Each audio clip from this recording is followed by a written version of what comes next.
Me llamo Juan Nepomuceno Carlos Pérez Rulfo Vizcaíno. Me apilaron todos los nombres de mis antepasados paternos y maternos como si fuera el vástago de un racimo de plátanos, y aunque siento preferencia por el verbo arracimar, me hubiera gustado un nombre más sencillo. En la familia Pérez Rulfo nunca hubo mucha paz. Todos morían temprano, a la edad de 33 años, y todos eran asesinados por la espalda. Estas son palabras de Juan Rulfo, recogidas por María Teresa Gómez en el libro Juan Rulfo y el mundo de su próxima novela.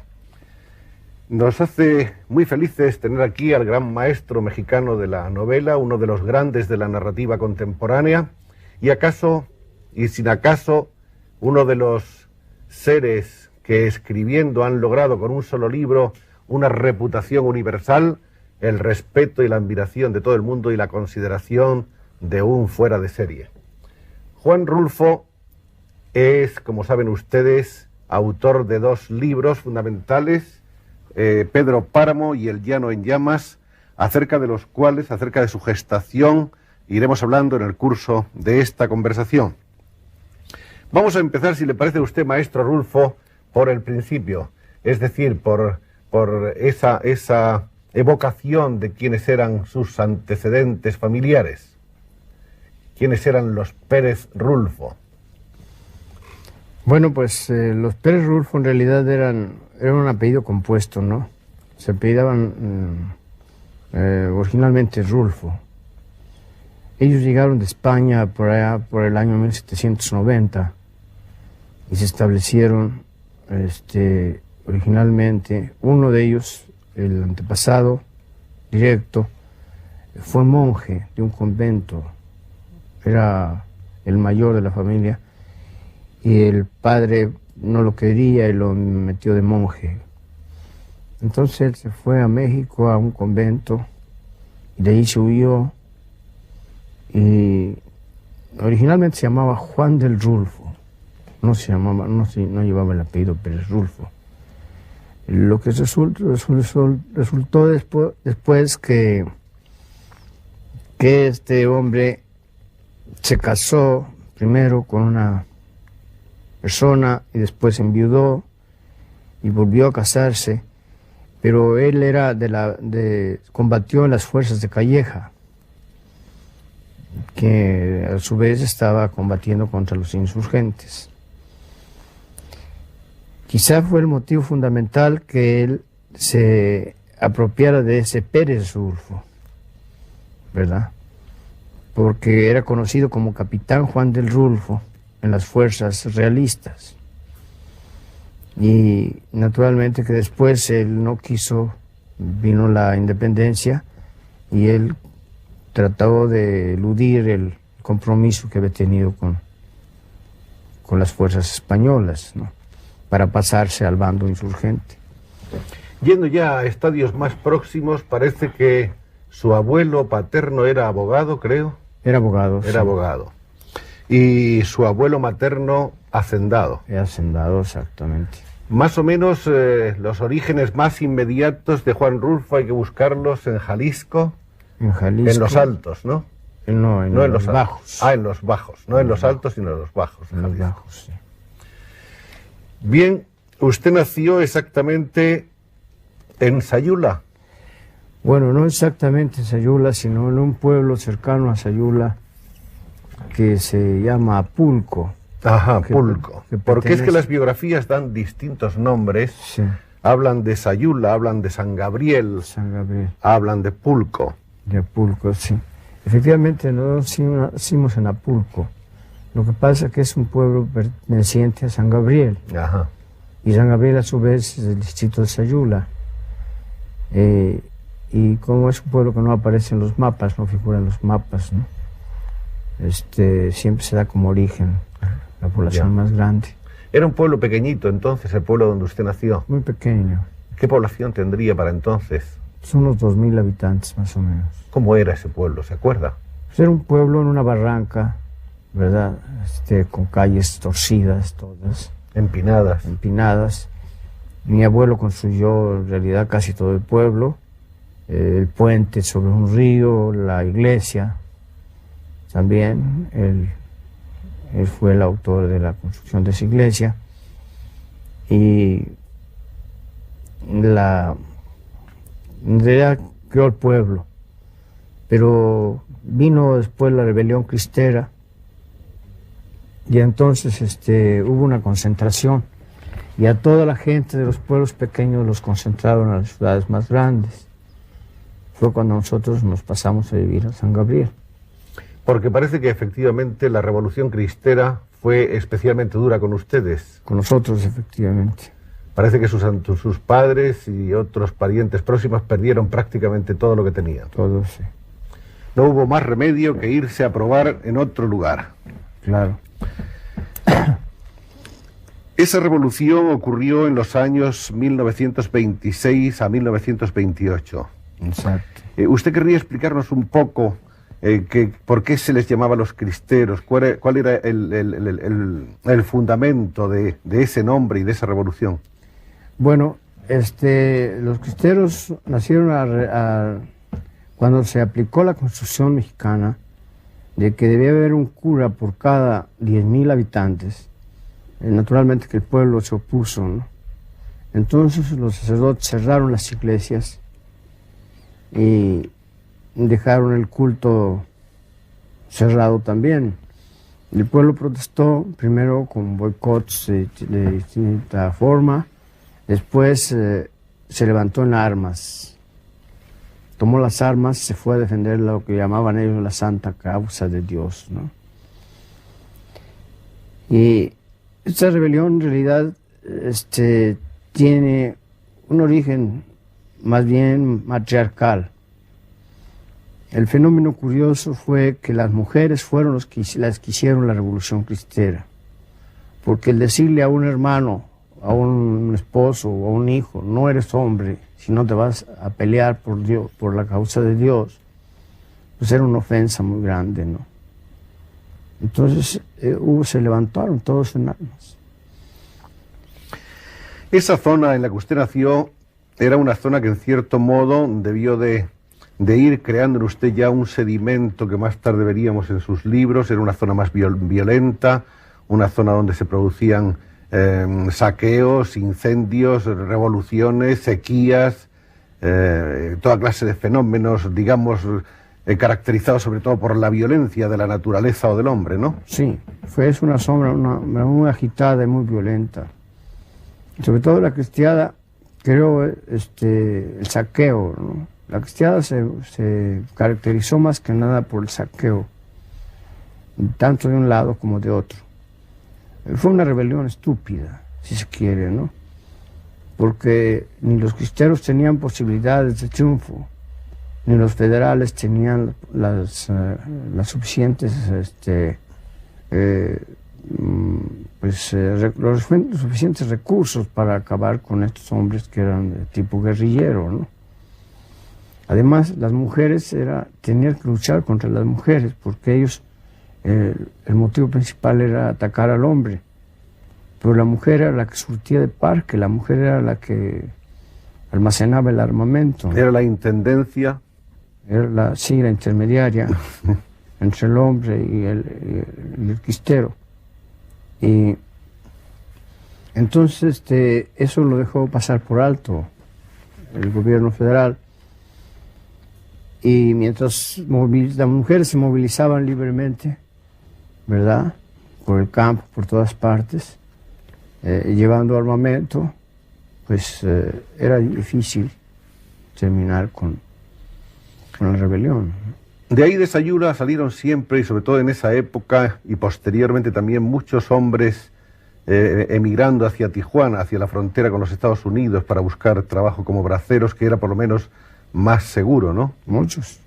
La mayor parte de la población de Tijuana y Mexicali es de Jalisco. Es de esa zona de Jalisco, precisamente. De Jalisco. Bien, quedamos entonces en que en principio su familia era una familia acomodada, aunque perdió sus bienes en esa revolución.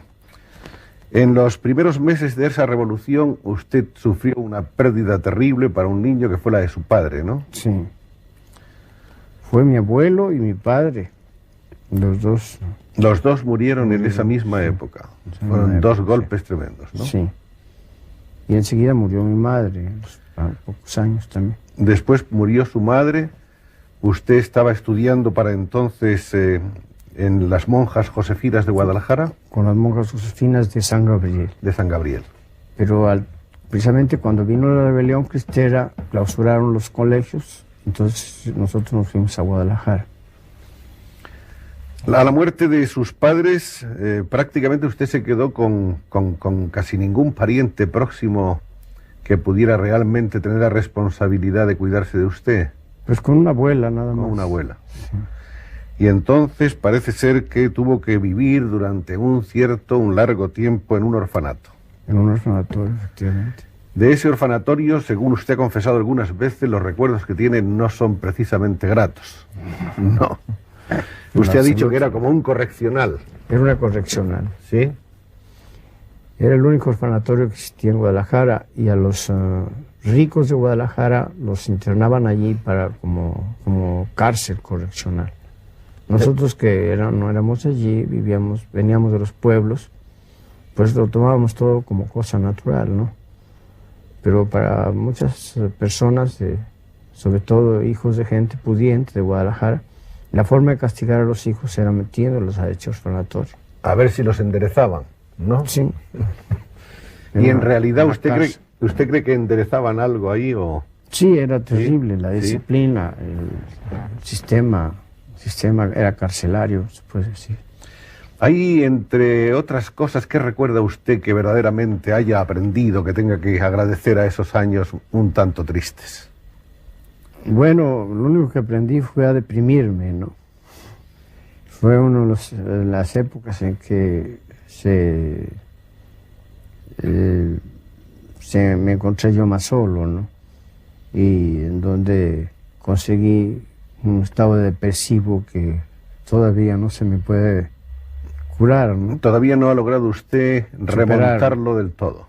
Exactamente, sí. ¿Y usted cree que arranca exactamente de esos años críticos?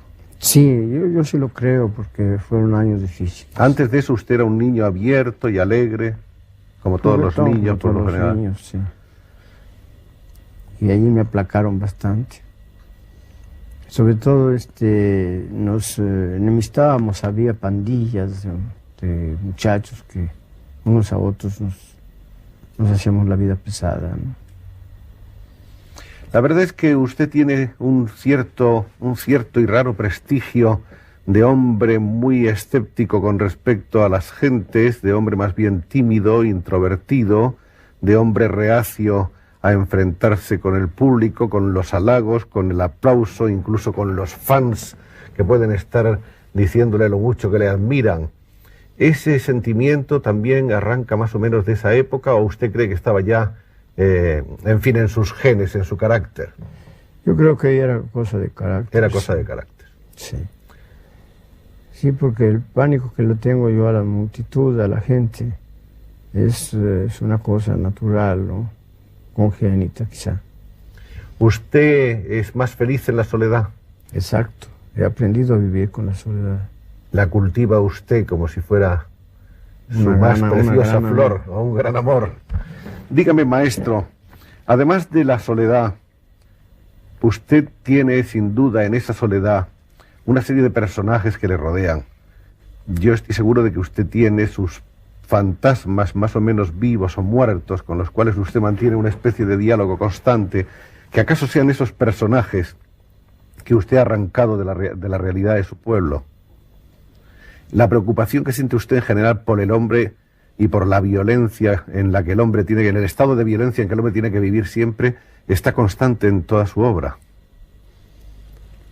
Sí, efectivamente, pero es una violencia y un medio de vivir, se puede decir, creado, imaginado. No he conocido yo gente violenta. ¿No? No he vivido tampoco, fuera de esos años, primeros años de la cristiada, no he vivido en una zona agitada. Casi se puede decir que los primeros años en que vino la rebelión, todas estas cosas, pues yo salí de allí, ¿no? Entonces, siempre más o menos hubo apaciguamiento en los lugares donde yo estuve. Eran lugares tranquilos. Pero el hombre no lo era. El hombre traía ya una violencia retardada, como dijéramos, ¿no? Era de chispa retardada.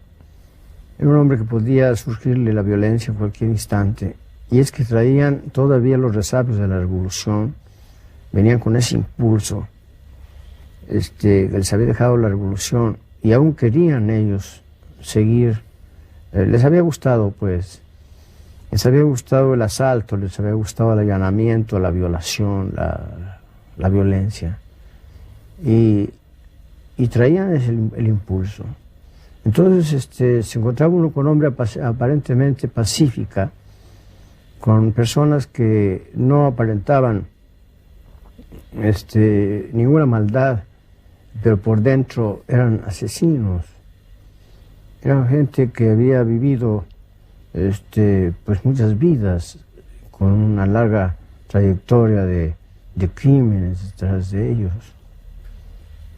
Y es impresionante conocer a esta gente que de pronto la considera uno pacífica, tranquila, apacible, como decía antes, y de pronto sabe que detrás de él hay una historia muy grande de violencia, ¿no? Entonces esos personajes se me han grabado y los he tenido que recrear, no pintar como ellos eran, sino que he tenido que revivirlos en alguna forma, imaginándolos como yo hubiera querido que fueran. Entonces el proceso de creación que sigo en estas cosas no es propiamente desde la realidad, tomando las cosas de la realidad, sino es imaginándolas. La realidad es solo el punto de partida y después hay una recreación total. Total, sí. Lo único que hay de real es la ubicación. Ubicando el personaje, ya le doy yo cierta realidad aparente, ¿no? Y después tengo que inventarle también el modo de hablar, de expresarse, porque ellos no se expresan así. Lo curioso es que usted, que es un escritor, en fin, con una gran economía de palabras, que no trata de decir con demasiados adjetivos las cosas, ni siquiera los paisajes o los fondos sobre los que se siluetan los protagonistas de la acción, siempre el paisaje de una manera o de otra está dicho, aunque no sea más que en el diálogo. Ese llano, ese páramo, esa calidad del paisaje, esa luminosidad y esa violencia del paisaje está descritas casi sin quererlo. Yo pienso que esa es una de las mayores virtudes que tiene su prosa, en el sentido que usted ha intentado hacer descripción y nos la da. Sí, yo le agradezco muchos conceptos, pero ya le digo, cualquier persona que tratara de encontrar esos paisajes, encontrar esos motivos que han dado origen a esas descripciones, no las encontraría. Ha sucedido con frecuencia. Personas que han querido ir a ver, nos pasó hace poco, se quería hacer un número, una revista literaria dedicada al llano en llamas, entonces se quería fotografiar la zona, la región. Nunca se encontró el paisaje. Se querían retratar los rostros de los personajes, porque los personajes no tienen rostro, quizá usted haya observado eso también. No, pues la gente es común y corriente, ¿no? Como en todas partes. No había nada especial. Se ha dicho de usted, entre otras tantas cosas, que usted es un novelista telúrico, que es un hombre que está, en fin, enraizado a la tierra y que nace de la tierra. Se ha dicho de usted que es un poco un naturalista también, sin embargo. ¿Usted tiene grandes devociones por los escritores que pudiéramos considerar dentro de esas clasificaciones? Sí, efectivamente. Los que aman la naturaleza, los que están entregados a ella un poco. Pues sí, pero la naturaleza en función del hombre, ¿no? Del hombre. Como el caso de José María Arguedas. Exacto. ¿Verdad? Que también tenemos mucha similitud hasta en la forma de pensar. Pero el hecho es que sí hay una consecuencia lógica en todo esto,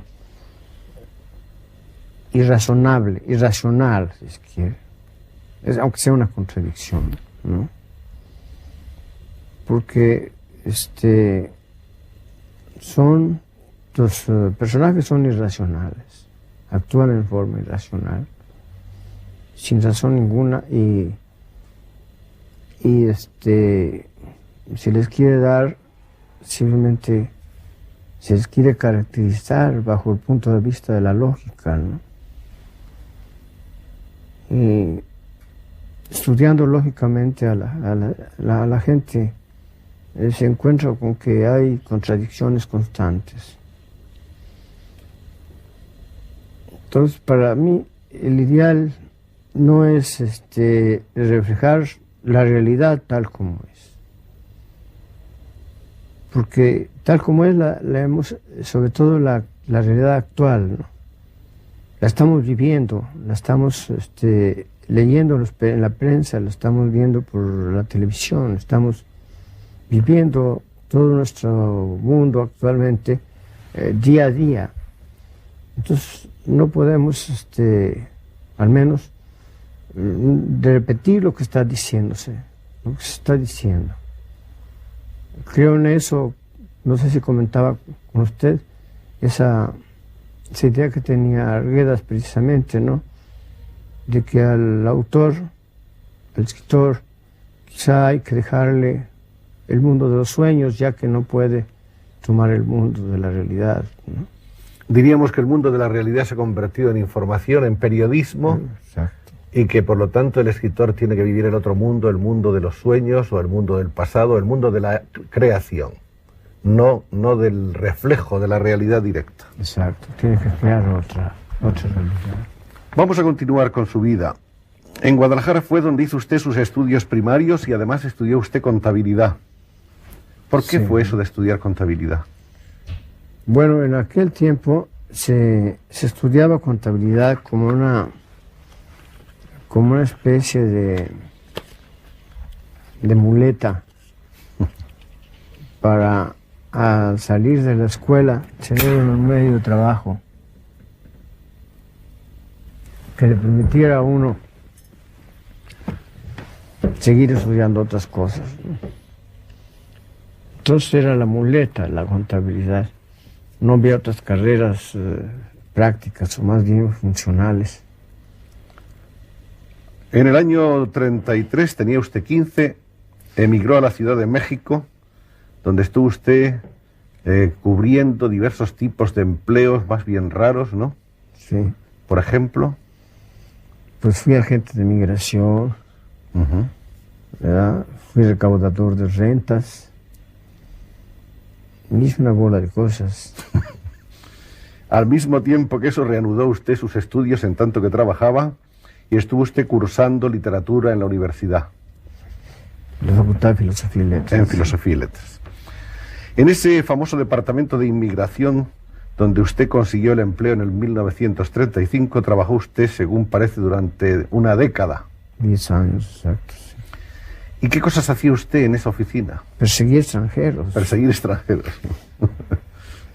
Sí. Extranjeros que estaban clandestinamente. Sí, extranjeros ilegales. Sí. Ilegales.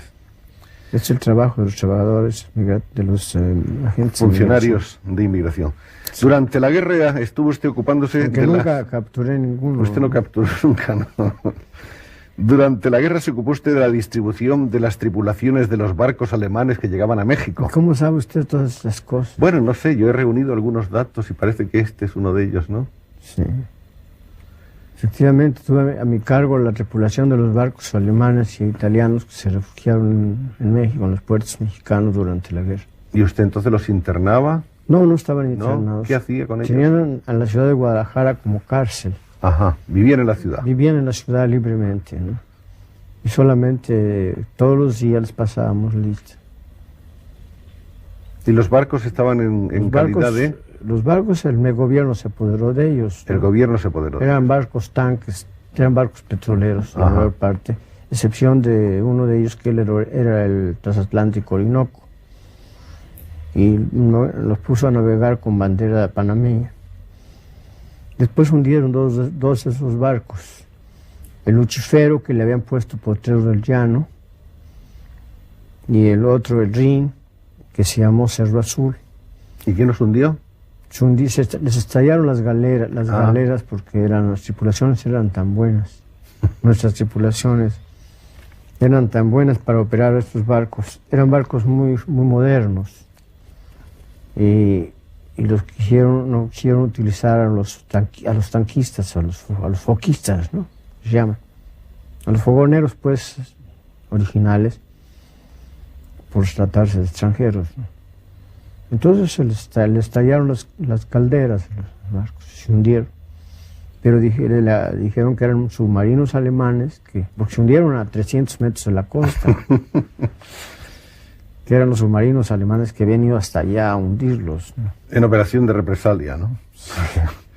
En el año 1940 dicen que tomó usted la pluma con ánimo literario por vez primera. Quizá el dato no sea de una gran precisión, pero lo que sí parece es que entonces escribió usted una novela sobre la Ciudad de México que usted acabó por destruir. Sí, efectivamente. ¿Había escrito algo antes que eso o eso fue realmente lo primero que escribió? Lo primero que escribí fue esa novela. Esa novela. Una novela bastante grande, sí, bastante extensa, sobre la Ciudad de México.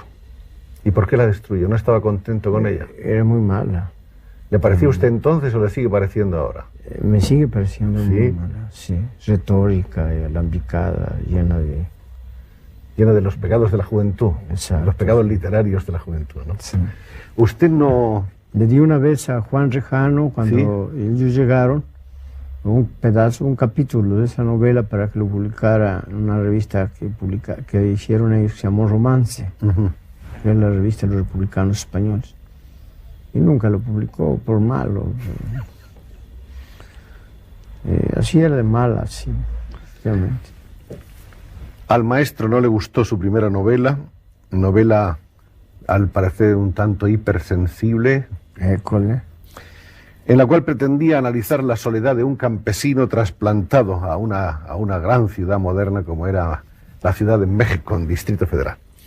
Entonces tenemos que esperar 2 años más, hasta 1942, para conocer el primer cuento de Rulfo, La vida no es muy seria en sus cosas, que publicó usted en una revista de Guadalajara. Sí. En la revista América. América. Sí. En 1945 aparece otro cuento, Nos han dado la tierra, que recogerá más tarde en El llano en llamas. En 1947 empezó usted a trabajar en publicidad, en el departamento de ventas de una firma fabricante de neumáticos. La Goodrich Euskadi. ¿Y usted qué tenía que hacer ahí? ¿Pensar eslogans para anunciar los neumáticos? Bueno, originalmente sí, estuve muy poco tiempo en publicidad. Después fui agente viajero, agente vendedor. Después fue usted vendedor de neumáticos. Vendedor de llantas, sí. ¿Por todo el país? Por todo el país. ¿Cómo se le daba la venta de neumáticos? Muy bueno, muy bueno. Se venden solos. ¿Sobre ruedas? Sí. En 1953 publicó El llano en llamas, una colección que contenía entonces, me parece que eran 15 cuentos, la primera edición. Sí. Y de la que se han hecho tantas ediciones que puede ostentar fajas como esta realmente asombrosas. 400.000 ejemplares editados hasta la fecha, que es una cifra ante la que se siente uno verdaderamente asombrado y disminuido. 400.000 ejemplares de un libro de cuentos, yo pienso que es un récord insólito en la historia de las letras en castellano. Pues sí, eso ha sucedido. Ha sucedido. Sí. ¿Y qué sintió usted cuando se dio cuenta de que tenía esa enorme capacidad de llegar al público con sus cuentos? Bueno, en realidad al principio me sentí frustrado porque las primeras ediciones no se vendieron nunca. ¿No? Eran ediciones de 2.000 ejemplares. máximo de 4.000 ejemplares y duraban, las regalaba yo más que nada. Los libros que circulaban era porque yo los había regalado, regalaba la mitad de la edición, en fin, cosas así. Hasta esta generación ha empezado ya a leer el libro, ya a buscarlo. Y son en estos últimos años es donde han tenido sus tirajes. Bueno, por supuesto, El Llano en Llamas está traducido a gran cantidad de idiomas. Una de las últimas versiones que aparecieron es la alemana, que fue presentada este año en la Feria Internacional del Libro de Frankfurt, que estaba un poco bajo el signo de la narrativa hispanoamericana. Después de estos tipos y paisajes de Jalisco recogidos en El Llano en Llamas, en el año 53-54, obtiene usted una subvención de la Fundación Rockefeller, sí, que es la que le permite a usted realmente dedicarse con una cierta calma a escribir su novela. Y tardó usted en escribirla realmente muy poco tiempo. Sí, como 4 o 5 meses. Fue un récord, ¿no? Porque usted es un hombre más bien lento para escribir. Sí. Bueno, la verdad es que la novela ya estaba escrita. Estaba totalmente en su cabeza. Sí. Fue nada más cuestión de trasladarla, de darle desarrollo. La novela nació exactamente en 1995. De ella hay diversas versiones, no tenemos aquí más que alguna. Por ejemplo, esta.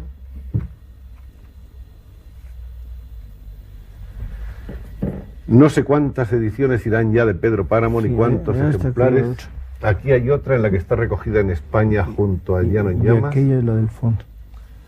Aquí tenemos otro Pedro Páramo. Yo tengo otra edición que me parece que es venezolana y no sé si tengo también una cubana. Una cubana, sí, que no he podido traer. En fin, no sé cuántas, como cuántos ejemplares deben ir ya publicados de Pedro Páramo. Como 500.000. 500.000. Sí. Esta novela, una novela en cierto modo no considerable por el número de páginas, es decir, por lo voluminosa, ha dado a Juan Rulfo una absoluta notoriedad, un enorme prestigio, un puesto de primer plano indiscutible dentro de la narrativa hispanoamericana de nuestros días. Hecho ciertamente también, y en eso sigue usted marcando récords, hecho desconocido hasta ahora.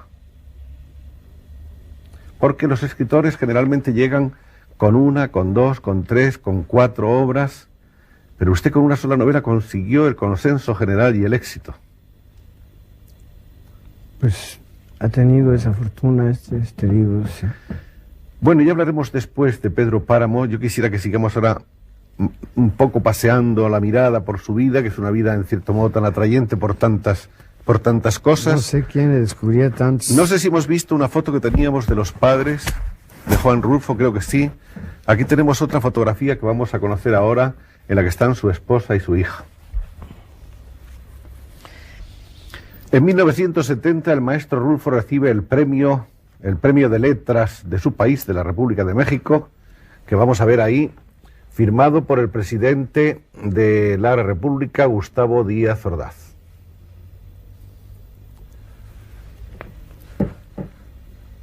Otro presidente, el presidente Carlos Andrés Pérez de la República de Venezuela, le concedió, en atención a sus méritos como maestro de la narrativa hispanoamericana, la condecoración de Francisco de Miranda. Francisco de Miranda. Y llegamos quizá al momento que pudiéramos considerar más crítico en la vida literaria de Juan Rulfo, que lleva ya unos cuantos años trabajando en una novela que no acaba de salir, una novela que en principio se iba a titular La Cordillera, y no sé si ese título ha sido ya objeto de otra sustitución. Sí. ¿Sigue siendo La Cordillera? No, ya ha sido cambiado. Ya fue cambiado. Sí. Es mejor no saber el título todavía. Sí, todavía no tiene título. No tiene título. De una manera, en cierto modo, muy curiosa, muy original, cuando a usted le preguntan ¿y cómo va la nueva novela?, usted dice, pues ahí voy medio trabajando en ella, que es una expresión muy graciosa y nada comprometedora. Pero en realidad, ¿cómo está esa novela que todos esperamos? Bueno, en realidad yo sea, rescaté un poco de ese material y voy a formar una novela corta, una noveleta que le llaman, y la voy a reunir con varios cuentos, ¿no? Creo yo que si logro trabajar duramente en ese asunto y tengo la suficiente tranquilidad para hacerlo, la calma, la serenidad al mismo tiempo, y también pues las ganas, ¿no? Tal vez termine este año de hacerla. ¿Cómo está usted de ganas ahora, estos días, en este año? ¿Tiene usted, hay escritores que dicen, este año no estoy para nada, ¿usted también es de esos o este año está para algo? Pues no, sí, casi tengo cierta disposición. ¿Está usted en un momento bueno para trabajar y para crear? Hay aquí un disco muy curioso, del que tenemos en el atril la portada, y aquí tenemos el reverso, donde la propia voz, la voz viva de México, la voz viva de Juan Rulfo, está relatando dos de sus cuentos. Es un disco que ha tenido naturalmente un gran eco en su país y que yo pienso que para todos los innumerables seguidores y admiradores del maestro es una joya, es verdaderamente algo muy valioso. Hablemos un poco de Pedro Páramo. Mirándolo ahora desde la perspectiva de los años transcurridos, ¿usted está plenamente satisfecho de esa obra? Bueno, en realidad la he olvidado ya, ¿no? Hasta cierto punto.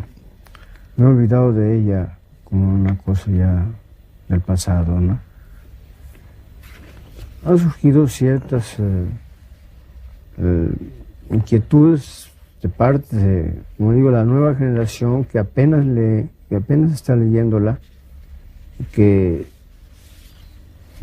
tiene una serie de problemas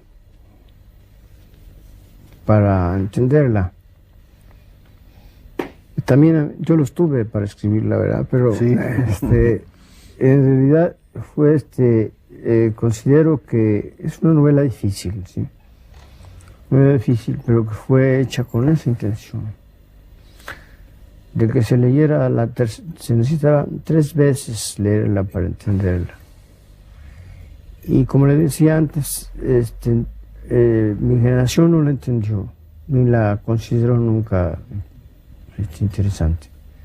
Y las actuales generaciones la entienden y la aprecian, como usted dice. Al menos eso veo por los tirajes que ha alcanzado últimamente el libro. Se dijo que su técnica era muy complicada. Se dijo que recuerda un poco a Faulkner. Sí. ¿Faulkner es escritor de sus predilecciones o no? Bueno, sí, efectivamente, pero no tiene influencia de Faulkner. En realidad había una manera muy personal ahí de narrar, una manera de contar desde todos los planos posibles, desde todos los puntos, hacia adelante, hacia atrás, de costado, a saltos. Es realmente casi un planteamiento maquiavélico, ¿no?, de la narración. Sí, está roto el tiempo y el espacio, ¿no? Y es que pues se trabajó con muertos y eso facilitó el no poderlos ubicar en ningún momento, sino poderlos dar esos traslados, hacerlos desaparecer en el momento preciso y volverlos a aparecer después, ¿no? En realidad es una novela de fantasmas que de pronto cobran vida y la vuelven a perder. Y sí, sigue siendo complicada, ¿no? Sigue siendo complicada, pero en cierto modo usted no piensa que ha sido un punto de partida para, no solo para que lo entiendan a usted, sino para las generaciones las nuevas generaciones que empiezan a escribir. ¿No está habiendo quizá ya un grupo de jóvenes escritores rulfistas que en cierto modo usted ha creado una escuela, ha señalado un camino? Pues sí lo ha habido, pero ha sido difícil. Ha sido difícil por la estructura misma de la obra, ¿no? Es decir, es difícil volver a escribir una novela así, porque está estructurada de tal forma que llega a no tener, aparentemente a no tener estructura, cuando es lo que sostiene a la novela, la estructura, ¿no? Desde el punto de vista de la técnica, ¿qué otros escritores vivos hispanoamericanos de hoy le interesan a usted? Bueno, me interesa Juan Carlos Onetti, es el que hablábamos el otro día, Carmeta, un joven escritor mexicano que está empezando a escribir, que se llama Arturo Azuela. Y en cuanto a una técnica muy moderna y muy difícil también, en el sentido de utilizar un lenguaje nuevo, es Salvador Elizondo.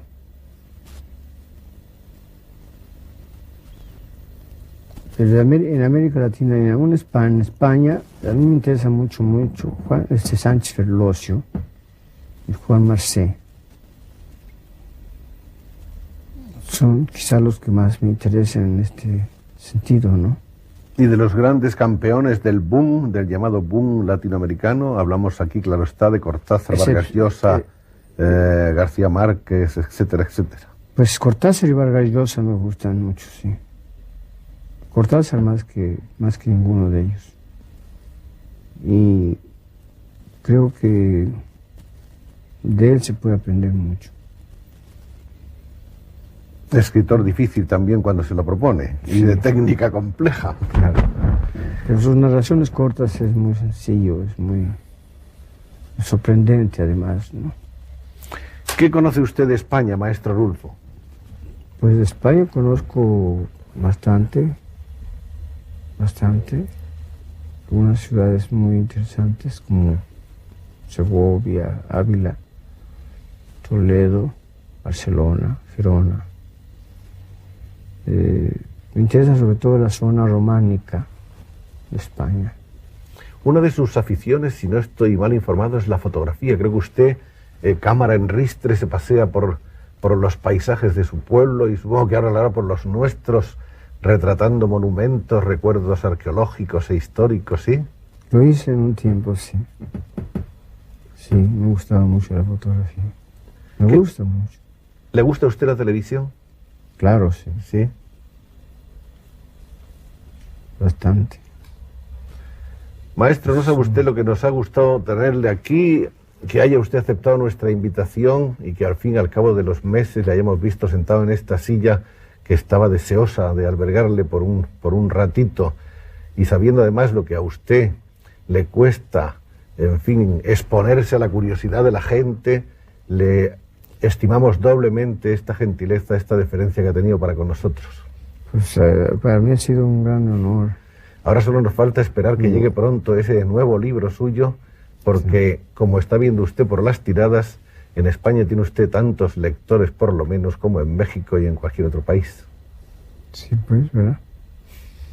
Pues para mí ha sido un gran honor estar aquí con ustedes. Muchas gracias. Sobre todo con ustedes, a quien le agradezco tanto esta oportunidad y que me ha sacado de mis casillas, puesto que no acostumbro, quizás es el primer programa donde yo participo. Esa es precisamente ese carácter de excepción y esa generosidad suya es lo que queremos agradecerle especialmente, maestro. Pues, muchas gracias. Las gracias son para ustedes, para todos.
Thank you.